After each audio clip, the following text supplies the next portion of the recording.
Hello everyone, আমরা খাওয়া দাওয়া সেরে সবাই মিলে এখন যাচ্ছি নিচে।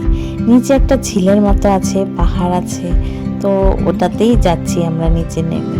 তো অনেকটাই নিচু আর খাড়া আর পাথর, রাস্তাটা সমান নয়, তাই একটু রিস্কি ছিল।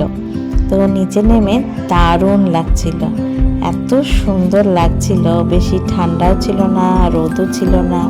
জল, পাহাড়, ওয়েদার সব কিছু নিয়ে একদম দারুণ ছিল পরিবেশটা। তো আমরা এখানে অনেক রিলস বানাই, অনেক সুন্দর সুন্দর ছবি উঠি, সেগুলো তোমাদের সঙ্গে ধীরে ধীরে শেয়ার করব আমার ফেসবুক পেজে। আর খুব মজা করি, অনেকক্ষণ মজা করার পরে তারপরে আস্তে আস্তে উপরে আসি। অনেকদিন পর এরকম সবাই মিলে আনন্দ করলাম, সত্যি খুব ভালো লাগছে, খুবই দরকার। আমাদের ব্যস্ততম সময়ে এই ছোট ছোট ট্রিপগুলো আমাদের খুবই আনন্দ দেয়, এর জন্য খুবই দরকার। আজকের জন্য এইটুকুই, টাটা।